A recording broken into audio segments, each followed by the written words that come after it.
Okay. Hey guys, and welcome to Office Hours. I'm here to answer your questions and chat about anything that you guys want to chat about today. Saw there were a few questions under the pinned post on our page, so I will go over those first, and then we can get to your questions and anything that you guys want to chat about. It's been a busy week over here, and I'd love to hear anything that you guys have been working on. I know there's a lot of excitement going on in the group. Sonnet just posted earlier today that Cass Eager from Access, and she's also in the Money and Music course, just got a placement through us for an e-show called Total Bellas. So we just want to congratulate her. I don't know if she's watching, but if you see the replay, Cass, congratulations. We're so excited for you. We've been pitching that song a lot, so we're so excited that it finally got a bite. All right, so let's just hop right into the questions under the pinned post. Okay. Lisa said, hey, Victoria, how's the pup? She's good. She's really good. She's sleeping right now, or else I would bring her out to say hi. She said, just going back to last office hours, putting in a request to possibly get a Canadian music soup on board for a Zoom.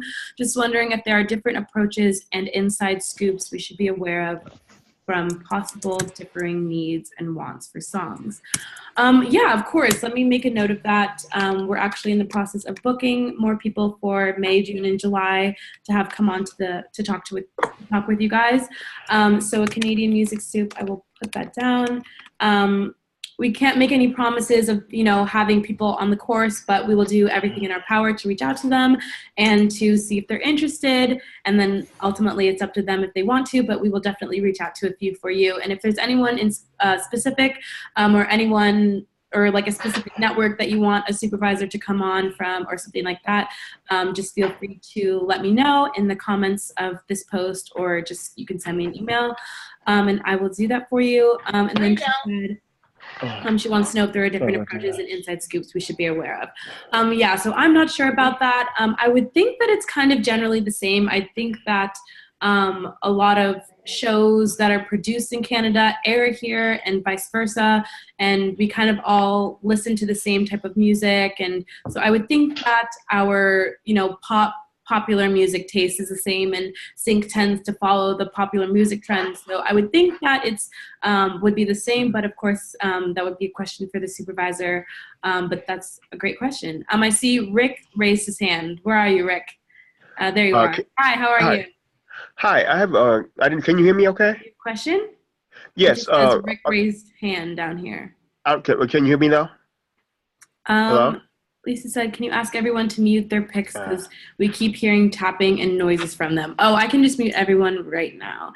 And then if you guys want to say anything or shout out, just unmute yourselves and just feel free to talk, but just to kind of minimize the background noise. All right, moving on. Lisa had another question. Maybe this was asked already, but for July, what are your thoughts on having 4 to 5 distinctly different songs versus having a catalog of very cohesive songs? I know it may depend on the music soup, and we will have to do our research once we know who's going to be there, but is it best to showcase an expanse of what we do, or more represent ourselves identity / artistically?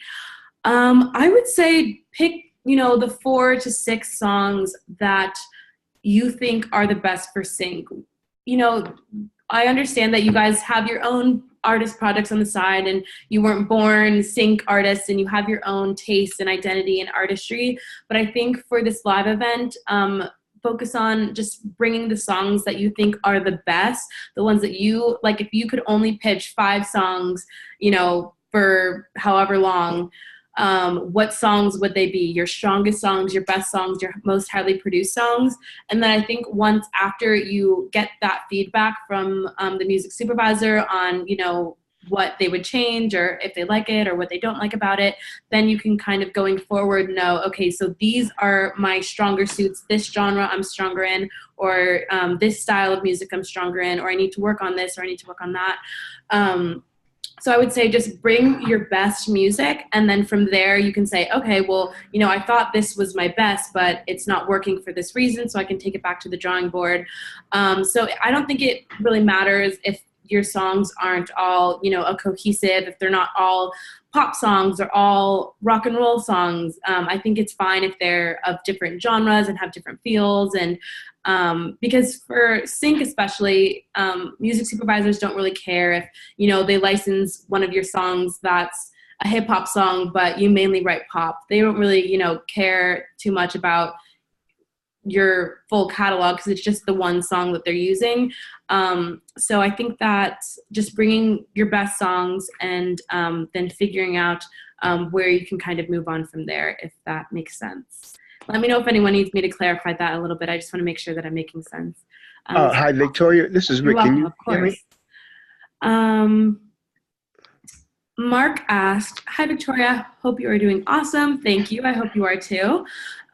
Could you cover songs? You may have already covered this, but how do we get it ready for sync? How do we register it with our PRO, percentages, etc.?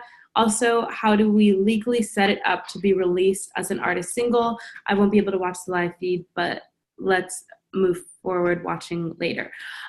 Okay, so for cover songs, let me just go back and answer. So your first question is, how do we get it ready for sync? So just by doing the song, once you have the song done, it's ready to be synced. Once it's done, it's highly produced. You put your own flavor on it. It sounds sync ready. It sounds like it could be in an ad, television, film. Once it sounds sync ready, there isn't really much that you as the artist have to do to get that song placed. Because when you pitch that song and if it gets licensed, then it will be up to the music supervisor or the production house or whoever is responsible for clearing the song. It will be their responsibility to clear it with the original publisher of the original song. So you don't have to do any, research, or you don't have to reach out to the original song's publisher or writer or anything like that and get permission. You can just record the song, edit it, master it, and then start pitching it. But as far as, what was your next question? How do we register it with our PRO? I believe that you cannot register cover songs with your PRO because those royalties are for the writers and publishers of the original track. And you would just have the master portion of that track. You would only own the master, and the original writer or publisher would own the publishing of your cover song. So you won't be able to register, Jody says, correct, yeah, okay, so you can't register your cover song with your PRO. And then, Tobias said, so just submitting a cover song doesn't mean it's published. I heard that can be the case when submitting to Taxi or Songtradr.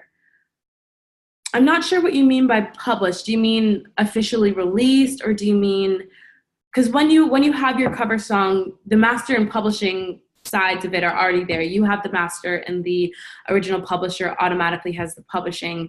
And then when the supervisor or whoever's clearing the song is going to clear it, they will have to clear the master portion from you and then the publishing section from the publisher. But there isn't anything that you will have to do in order to pitch that song. If you have, Tobias, any more questions about that, I'm not sure if I answered your question fully. I'm not completely sure what you mean by if it's published. But if you have any more questions about that, feel free to put it in the chat and I'll keep watching. He said, I heard that uploading a track to a website like Songtradr is a form of publishing the song.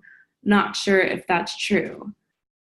Okay, I think, correct me if I'm wrong, but I think you're getting mixed up with like publishing a song as in making it public and releasing it versus the publishing side of a song.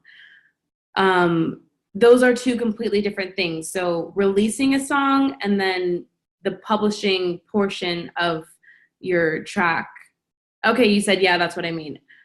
Releasing, yes, sorry. Oh, okay, so yeah, we weren't talking about releasing. We were just talking about the master and publishing rights to a song.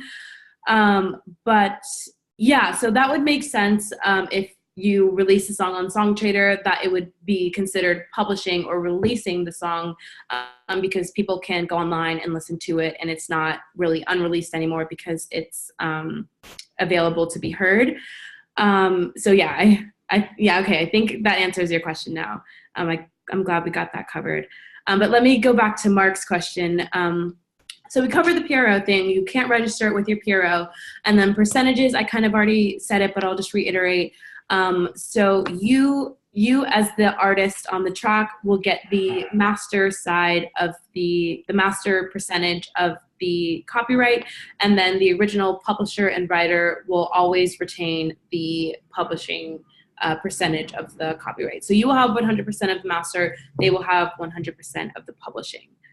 Because you're using their lyrics and probably their composition and arrangement and stuff like that.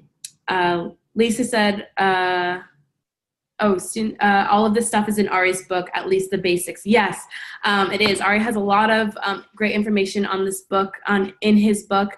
And also he has a blog called Ari's Take, and I was going to use that to answer the second part of your question, which was also how do we legally set it up to be released as an artist single. And he actually has an article all about this. And so let me just post that in the chat. It's called How to Legally Release Cover Songs, and he just goes into every question that you could possibly have about releasing your cover songs. So I'll just let you read that. I don't want to give misinformation with all the legal jargon and all of that. So Ari is a really good resource. So I would definitely check out that article and his book. Mark just posted a link. I'm not sure what the link is. Oh, it's How Can I Sell an Album That Has Cover Songs? Great. That's another great resource. Jody says, I have a question about pitching. Yes, of course. What's your question? Can you hear me? Can you hear me? Hi, Jody. Can you hear me? Or you can type it in the comments, or, Can you hear me now? I can't hear you. Now, can you hear me now? Oh, I can hear you now. Okay, great. Sorry. So yeah, thank you. So I'm finally really starting to pitch, which is so much fun. And I work with my brother, right? And he has a little catalog now of songs that he's produced with other artists, and I'm also representing some other local artists. And but the problem I'm having is I'm finding myself just belaboring over and spending probably way more time than I need to trying to decide which songs to pitch to which supervisors. So I guess one of the questions I have is, for example, there's an emerging artist, and I put together a playlist of about 5 or 6 of her songs.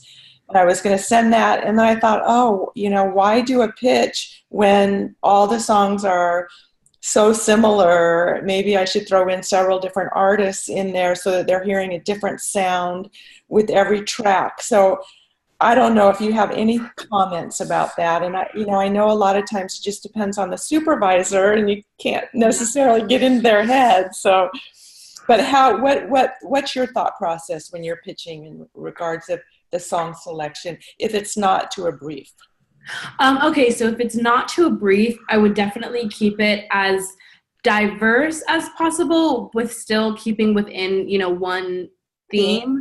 So if you're, pitching to a supervisor and you're like, okay, I have a bunch of, it could be a theme of togetherness, or it could be just, a genre theme. You're pitching them a bunch of pop songs. I think it would be best to pitch them a variety, so they don't just think that you only have this one specific type of song. You don't only have, calm, sentimental songs, or, hard electronic pop songs. Right. Give them kind of variety. They can see, oh, okay, they have, not only do they have more than one artist, but they have artists who have different tastes and different styles.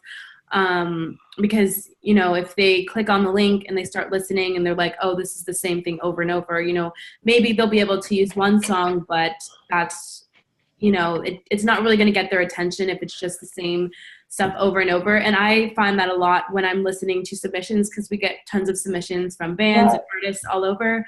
And if I start listening to the first couple songs and they all sound the same, it doesn't really make me want to sign them or learn more about them, because it's just, it's the same. It's kind of stale. So yeah, I would definitely say have variety, but try and keep it so that they can still get a feel or a picture of, what you're going for. I wouldn't suggest, throwing in a hard rap song and then a classic vintage song, just try and keep it generally within the theme or the genre that you're pitching it to them for. Yeah, okay, great. Thanks. That's super helpful. Thank you. Yeah, of course. Tobias said, sorry for asking again. So if I release a song by uploading it to something like Songtradr, could that make me responsible for clearing it with the publisher. Oh, okay, I see what you're saying. Huh, that is a tough one. I would say, I mean, Songtradr,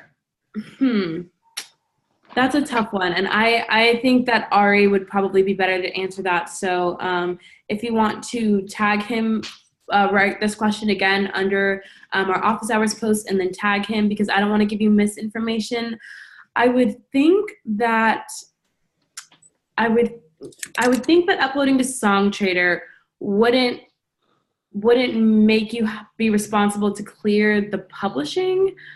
Oh, Sam said this is Access No. Oh my gosh, my brain is in totally two different spots. Okay, yes. No, don't tag Ari.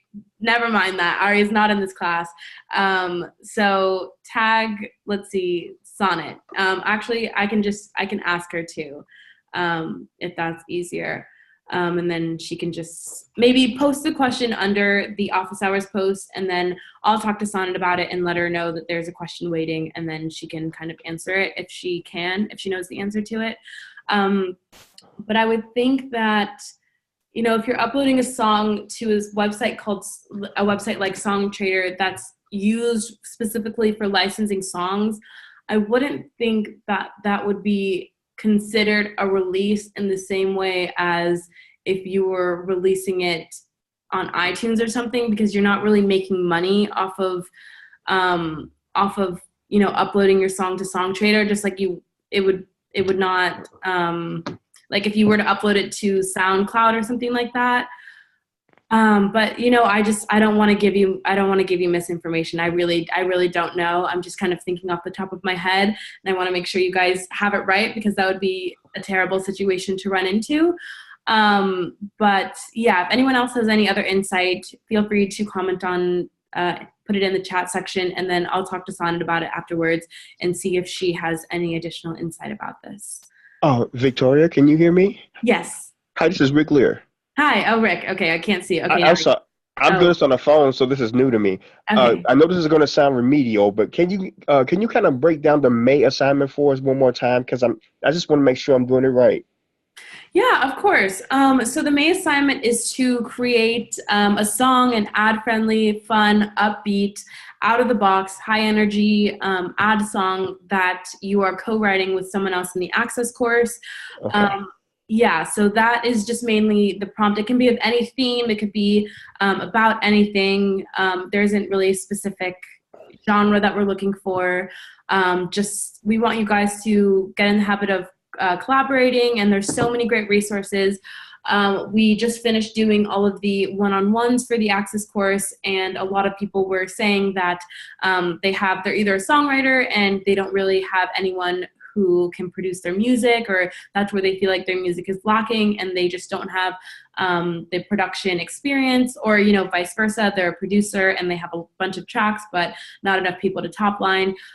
So we kind of just wanted to encourage you guys to collaborate. And I know there's a lot of people who only write with themselves, and that's totally fine. That's completely fine. But as artists, I think it's a responsible endeavor to get out of your comfort zone and just, you know, soak up everyone else's creativity and perspective. And yeah, so that's basically just a general idea.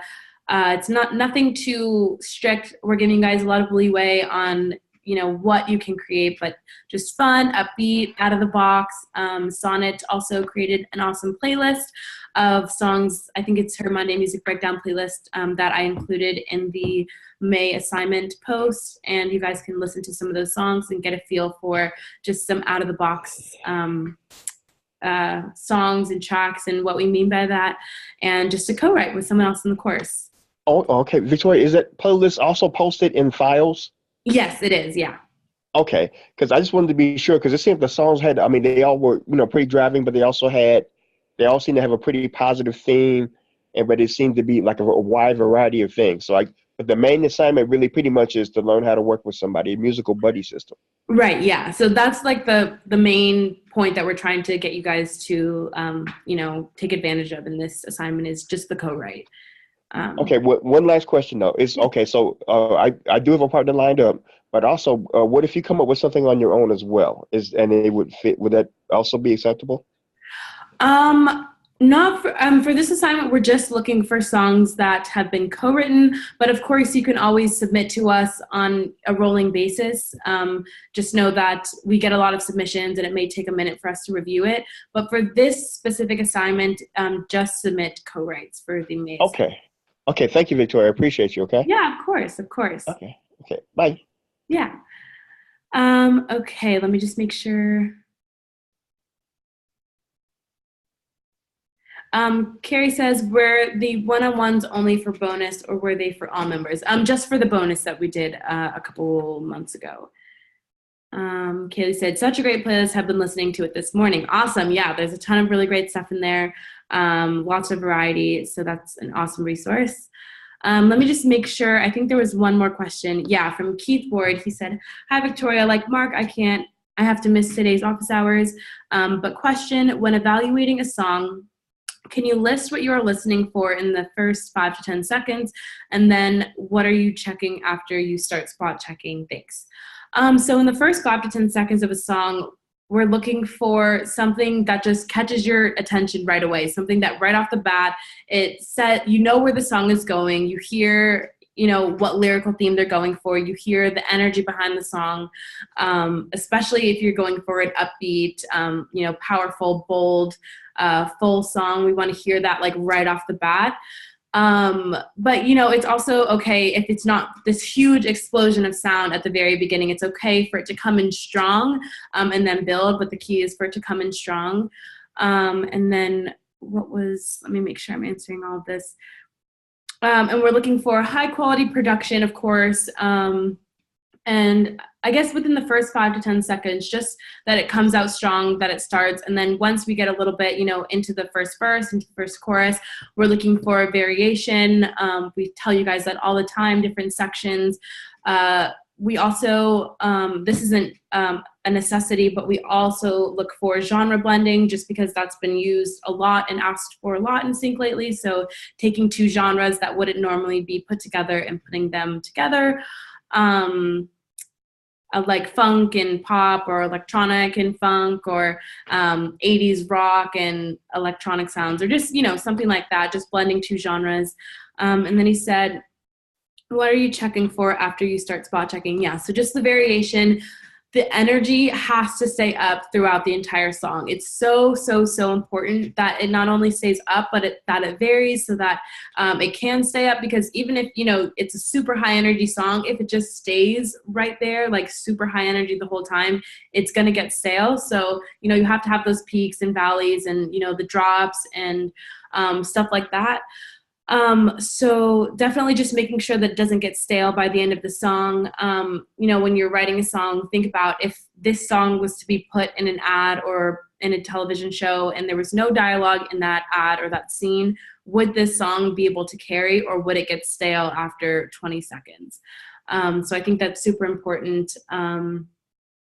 Yeah, and just high quality, good songwriting, nothing too cheesy. Of course, it depends on the opportunity. We listen for different things when we're listening to different styles of music, but generally that's kind of, you know, what we look for is the variation, the dynamics, the consistency with the energy, and just that it has a driving momentum enough to drive a spot. We also love repetition in the choruses, because that is just used, you know, a lot of our songs that get licensed constantly are songs that just, you know, repeat something, because when people are licensing songs, they want the song to say whatever the scene itself isn't saying, and they want it to say it in as little words as possible. So repetition is a really good way of getting that across, and having more repetition in the choruses, and then it can be a little more storytelling in the verses. So just stuff like that. I hope that answered your question, Keith. He's not on this call. But if anyone else has any more questions, those were all the questions under the office hours post. And I think I got all of the questions in the chat. Oh, excuse me, Victoria. Yes. Hi, it's Rick. One last small question. Yeah. Okay, like I'm a guitar player. That's my main thing. And I know in the world of sync, what about solos? Sometimes, you know, like guitar solos or bass solos, sometimes sometimes like you say, you're looking for peaks and valleys, and something small, short, tasteful to add to the melodic structure of a song without overpowering or becoming dominant. Yes, I think that's an awesome idea. I think especially what you said about it being short, because we've gotten songs where the song is great, but then there's this minute-long instrumental in it, and it makes the song 5.5 minutes long, and it's just way too long. But I think that's an awesome way to change up the melody, change up the song structure in a way, and just make it have, this loud guitar, blasting fun section, and then bring it back down and then into a bridge or into the chorus again. I think that's a great idea, and that's a really easy way just to create a section right there. Yeah, I thought that was a great way to do it. Just, in and out like SEAL Team 6, create the mystery, and you're just as gone as, as just as quickly gone as it got there, and then back to something different to keep the phrasing and keep the mystery going. Yeah, no, I think that's awesome. I think that's an excellent idea, and I think you're right on the money with it being a short little spot and then getting right back into it. I think that's great. So I would definitely go for that. And Josh said, if anyone needs a short guitar solo, I'm available. Also, any lead guitar. Awesome. Cool. Okay. Thanks, Victoria. Yeah, of course. Okay. Bye now. Bye. All right. If anyone has any more questions or anything you guys want to chat about, I'm here. If anyone is going to the ASCAP Expo, I wanted to mention this. I will be there. Sonnet will be there, and Ari Herstand will be there next Monday in LA.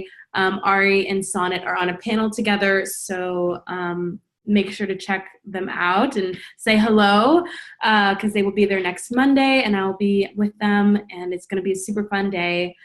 So if there's any last minute questions, we would love to, or as Lisa said, we wish we could come. Oh yes, wish you guys could come too. But we're so excited to meet everyone who's coming for the live event this July. We've also been working on that a lot this week. So if there's any last minute questions, feel free to shout them out or put them in the chat. But if not, I will sign off for today. All right. Thank you guys so much for always showing up. You're welcome, Kaylee, Jody, Lisa, Sam, Mark. Thank you guys so much, and I will see you guys soon. All righty. Bye.